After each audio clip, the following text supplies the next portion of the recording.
Hi guys, আসসালামু আলাইকুম। Welcome back to my channel. আমি শেলিস ড্রিম চলে আসলাম আপনাদের সাথে ব্লগ ভিডিও শেয়ার করতে।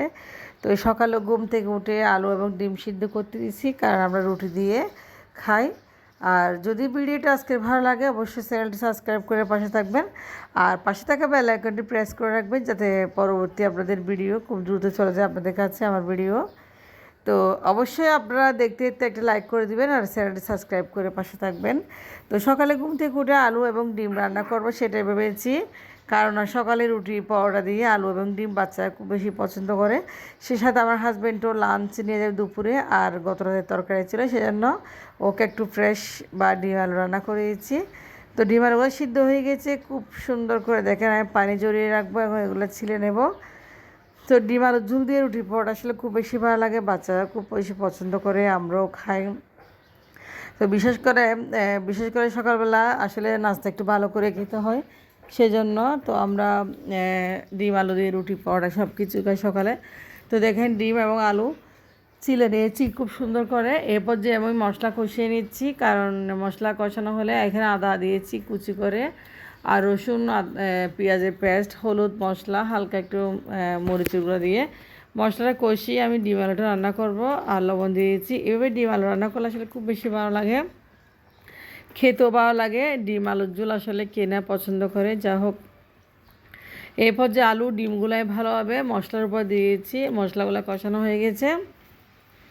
তো দেখেন মশলার উপরে দিয়ে দিলাম খুব সুন্দর করে, এখন নেড়ে চেড়ে কষিয়ে নেব মশলাটা। আর ডিমগুলো আমি একটু ভেজে নিয়েছি, আসলে হালকা আছে একটু, আমি তেলে হালকা একটু ভেজে নিয়েছি। ভেজে নিলে ডিমগুলো আরও সুন্দর লাগে, কালারটাও খুব বেশি ভালো লাগে। তো সকালে ডিম আলু রান্না কার কার পছন্দ কমেন্টস করবেন, আমরা তো খুব বেশি পছন্দ করি। তো ডিম আলু রান্না আমার এদিকে কষাতে কষাতে আমি দিয়েছি পানি, ডিম আলু রান্না এভাবে হয়ে গেছে, আর হলুদের কালারটা খুব সুন্দর হয়েছে। তো অল্প করে পানি দিয়ে আমি ডিম আলুগুলো সে রান্না করে নেবো, আর আমার হাজব্যান্ডকে দুপুরে লাঞ্চও দিব এখান থেকে, যেহেতু ওকে একটা দিয়ে দেবো। আমরা আবার রান্না করব, কারণ বাচ্চারা আসলে দুপুরে একটু অন্যরকম খাবার খায়, খিচুড়ি বা ফ্রেঞ্চ ফ্রাই। আজকে বাচ্চার জন্য আলু ফ্রাই করব, খুব বেশি পছন্দ করে আসলে মাছ মাংস, আমার ছেলে মেয়েরা খুব বেশি এগুলাই পছন্দ করে। যা হোক, আসলে এদিকে তরকারি হয়ে গেছে, আমার হাজব্যান্ডকে আমি লাঞ্চটা দিয়ে দিচ্ছি। দেখেন ডিম এবং আলুর ঝোল দিয়ে আজকে দুপুরেও ভাত খাবে, আর অন্য একটু তরকারি ছিল সেটাও আপনাদের সাথে শেয়ার করে নেই। তো ওইদিকে চলে আসলাম, হাজব্যান্ডকে আসলে অফিস বিদায় করে দিলাম। এখন ড্রয়িং রুমটা আসলে আজকে একটু ক্লিন করব, কত যে ধুলোবালি হয়েছে, সোফার কাভারগুলো অনেক ময়লা হয়েছে। তো এদিকে ড্রয়িং রুমটা আমি একদম গুছিয়ে নিচ্ছি। দেখেন খাবারগুলো, ডিভাইনের খাবারটা আমি উঠে নিয়েছি, অনেক ধুলোবালি হয়েছে আসলে এদিকে। আর বাসায় অনেক তেলাপোকা মেরেছি, বিশ্বাস করবেন না এত তেলাপোকা, মানে কোত্থেকে আসছে, বাইরে থেকে জানালা দিয়ে চলে আসছে আসলে তেলাপোকা। তো অনেকের ঘরে তেলাপোকা রয়েছে, আসলে তেলাপোকার ওই যে একটা ওষুধ আসে না, যেটা এটাই দিচ্ছে, এখন তেলাপোকা মরে না। তো কী ওষুধ দিলে তেলাপোকা মরে সেটা একটু কমেন্ট করে জানাবেন। দেখেন দেখি আমি সকালবেলা পড়তে বসেছিলাম, আইন পাঠটা পড়তেছি। সবাই দোয়া করবেন, যেহেতু পরীক্ষা দিব, ভালো প্রিপারেশনও নিতে হবে ইনশাল্লাহ, দোয়া করবেন সবাই। তো আমি সকালে একটু পড়তে বসছিলাম, পড়ার পরে আসলে এটা হচ্ছে ডায়েরি, আমার হাজব্যান্ড আমাকে গিফট করেছে ডায়েরিটা, আসলে আমার লেখালেখি করার জন্য। তো ওইদিকে ডিভাইনের কাভারটা আর সোফার কাভারটা খুলে নিয়েছি, কারণ অনেক ধুলোমালা হয়েছে, আর রুমটা একটু ভালোভাবে পরিষ্কার করে দেবে, কারণ অনেক দিন আসলে সোফার কাভারগুলো উঠাইলে অনেক ধুলোবালি পড়ে। যা হোক, আমি সবগুলো কাজ সকাল থেকে শুরু করে দিয়েছি আসলে, আর আমার কাজগুলো প্রায় 9টার মধ্যে শেষ হয়ে যাবে, 10টার ভিতরে ইনশাল্লাহ। আমি গোসল করা সহ সকালের কাজগুলো আমি খুব গুছিয়ে করে ফেলি, কারণ আমার রান্নাটা সকালে হয়ে যে যা রান্না করি। তারপরেও অফ ক্যামেরা অনেক কিছু রান্না করতে হয়, আসলে বাচ্চাদের পছন্দের খাবার। বাচ্চারা তো আপনারা জানেন আমি খুব কম টাকায় আমার সংসারটা আসলে চালাই টেনে হিসড়ে এখন বর্তমান, কারণ আমার হাজব্যান্ডের কিছু লোন আছে, আসলে লোনগুলো শোধ করতে গিয়ে আমরা খুবই কষ্টে পড়ে গেছি। যা হোক, আল্লাহ আমাদেরকে যাতে শেফা দান করে, সবাই একটু দোয়া করবেন। যা হোক, মানুষের সবসময় দিন তো এক যায় না আসলে, অনেক সময় মানুষের অনেক সময় অনেক রকম যায়, সেটা আল্লাহর উপর ভরসা রাখি বলে বেঁচে আছি। তো এদিকে সুপার কাভারটাও খুলে ফেললাম, কারণ অনেক ধুলো ময়লা হয়েছে, অনেক বালি হয়েছে আসলে। আজকে সকাল থেকে আমি ব্লগটা শুরু করেছি ঘর ঝাড়ু থেকে শুরু করে ঘরে ছোটোখাটো রান্না করেছি অল্প করে। আর দেখেন সুপার কাভারগুলো খোলাতে কতটুকু ধুলোবালা হয়েছে, ধুলোবালাগুলো আমি ঝেড়ে নিয়েছি খুব সুন্দর করে।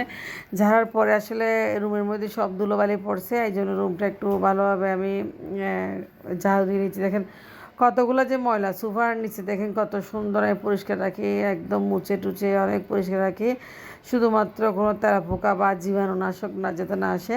আজকে আমি ঘরটা একটু ডিপ ক্লিন করতেছি, আর বিশেষ করে আমি একটু ঘরটা একটু মুছে নেবো নিজের হাতে। তো খালা আগে আসতো, খালা ঘর মুছে দিত, খালা ওয়াশরুমগুলো ধুয়ে দিত। আলহামদুলিল্লাহ খালা এখন আসে না, সেই জন্য আসলে খালা যেহেতু আসেন আমাকে করতে হয়। এদিকে চলে আসলাম, বাচ্চারা ঘুম থেকে উঠে গেছে, ওর বাবা তো চলে গেছে বাসায়, কিছু রুটি চলে গেলে খেয়ে। তো বাচ্চাদেরকে তাহলে কিছু ডালপুরি ছিল ফ্রোজেন করা, ডালপুরিগুলো আপনারা দেখেছেন আমি রেখেছি। সেই ডালপুরিগুলো দেখেন কত ফুলকো ফুলকো ফ্রোজেন ডালপুরি, মাসাল্লাহ অনেক খেতে মজা, আমার ছেলে মেয়ে খুব বেশি পছন্দ করে। আর এগুলো যদি বাইরে থেকে আনা হয় একটা 10 টাকা করে নেবে, কিন্তু ঘর থেকে বানাচ্ছি এই জন্য একটু কম দামই লাগতেছে। তো ডালপুরিগুলো এভাবে আমি বানিয়ে নিব স্টেপ বাই স্টেপ সবগুলো ডালপুরি। তো বাসায় বানানো নাস্তা আসলে খুবই ভালো, বাচ্চাদের জন্য স্বাস্থ্যের জন্য ভালো। বাইরের খাবার আসলে খুবই মানে কি বলবো, পুরা তেল ভাজি এগুলো দিয়ে করে।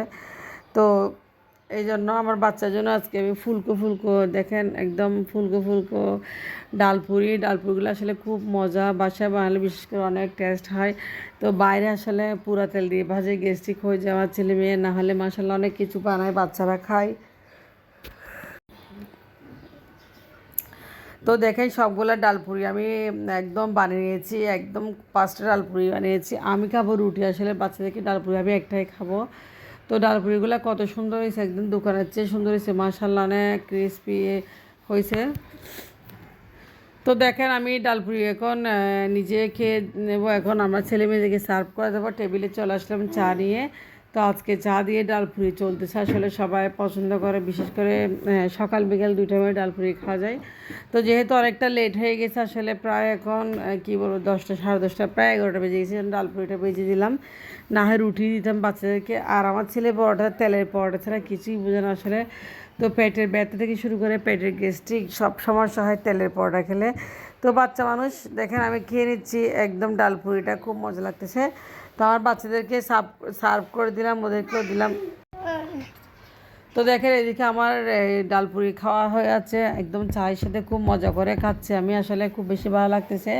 আর বিশেষ করে তো ওইদিকে দেখেন আমার ডালপুরি খাওয়া খুব মজা করে খাচ্ছি, আর হঠাৎ করে বৃষ্টি চলে আসতেছে, ঝুম বৃষ্টি, খুব ভালো লাগতেছে।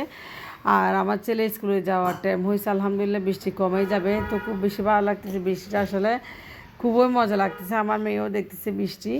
তো এরকম হঠাৎ করে বৃষ্টি পড়লে আসলে খুব ভালো লাগে, বিশেষ করে ওয়েদারটা। তো বৃষ্টি কার কার পছন্দ, বৃষ্টি সবার পছন্দ, কিন্তু অতিরিক্ত বৃষ্টি আসলে কেউ পছন্দ করে না। তো এবছর যে বৃষ্টি পড়েছে আসলে এগুলো বলার বাইরে, প্রচুর বৃষ্টি পড়েছে, অনেক বৃষ্টি। তো দেখেন আমি জানলা দিয়ে আপনাদেরকে বৃষ্টি দেখাচ্ছি, শুধু বৃষ্টি দেখাচ্ছি, বৃষ্টিগুলো খুব ভালো লাগতেছে আসলে। ঝুমঝুম বৃষ্টি পড়তেছে, একদম ঝুমঝুম বৃষ্টি পড়তেছে। তো খুবই ভালো লাগতেছে বৃষ্টিগুলো, আসলে খুব দারুণ লাগতেছে দেখেন। তো এখন আমি দেখেন আবারও চলে আসলাম এদিকে, কাপড়গুলো একটু ওয়াশিং মেশিনে দেবো। সোফার কাভারগুলো যেহেতু খুলে নিয়েছি, এগুলা আসলে আজকে ধুয়ে নিব। আমার বাসা আজকে অনেক কাপড় রয়েছে, কারণ আমি 2-3 দিন কাপড় ধুই নাই, সেই কাপড়গুলো সহ সুপার কাভার শহরে কিছু। তো আমি প্রথমে কাপড়গুলো আসলে ধুয়ে নেব, পরে সুপার কাভারগুলো পরে ধুবো, কারণ আজকে তেমন রোদ নেই। তো রোদ দিলে আমি ছাদে উঠে একদম শুকাতে দিব আসলে, কারণ মেশিনে তো কাপড়গুলো শুকে যায় অর্ধেক, আর বাকিটুকু বাইরে দিলে শুকে যায়। দেখেন মেশিনে অনেকগুলো কাপড় দিচ্ছি, দেখেন আজকে অনেকগুলো বেডশিট অনেক কাপড় রয়েছে। তো মেশিনটা আছে বলে আসলে আমি বেঁচে আছি, না হলে আমার কাজের লোক খুঁজতে খুঁজতে মরে হতো আসলে। কাজের লোক অনেক, কি বলবো, তো নিজের হাতের কাজ নিজে করলে আসলে ভালো। তো শুধু কাপড়টা মেশিনে আসলে সবচেয়ে বড় কঠিন কাজ হচ্ছে কাপড় ধোয়া। আমরা 4 জন মানুষ, সবার কাপড় হয়। আমার হাজব্যান্ড ডেইলি ডেইলি কাপড় ধোয়া হয়, আমার বাচ্চাগুলো করে কাপড় ধোয়া। তো আমার তো 2-3টা ড্রেস চেঞ্জ করতে হয় রেগুলার, কারণ আসলে আমি এরকম গরমকালে আমি একটা ড্রেস পরে সারাদিন সারা থাকতে পারি না, আমার থেকে প্রায় সকালে একটা, দুপুরে একটা, রাত্রে একটা চেঞ্জ করতে হয়। যা হোক না, এখানে দিয়ে কাপড়গুলো মেশিনে দিয়ে দিলাম ধোয়ার জন্য, এগুলো ধোয়া হয়ে যাবে, একটু পরে ধুয়ে নেব। তো বাচ্চাগুলো আসলে নাস্তা করে ফেলছে, আমিও নাস্তা করে ফেললাম এখন। তো এখন আমার ছেলে স্কুলে চলে যাবে, কারণ তার স্কুল 11টা থেকে প্রায়। আর এদিকে কতগুলো দেখেন আরে ফেলে আমি বসার জন্য কতগুলো মুড়া নিয়েছিলাম, আমাদের চট্টগ্রামে মুড়া বলে পরিচিত। তো এগুলো আসলে অনেক ময়লা হয়েছিল, আজকে একটু ভালোভাবে ধুয়ে নিলাম, কারণ আসলে ধোয়া হয় না। আর এগুলো আরে ফেললে পর অনেকদিন ঠিক আছে, দেখেন ব্যালকনিটা অনেক অপরিষ্কার হয়ে আছে, এটা একটু পরিষ্কার হতে হবে একদিন।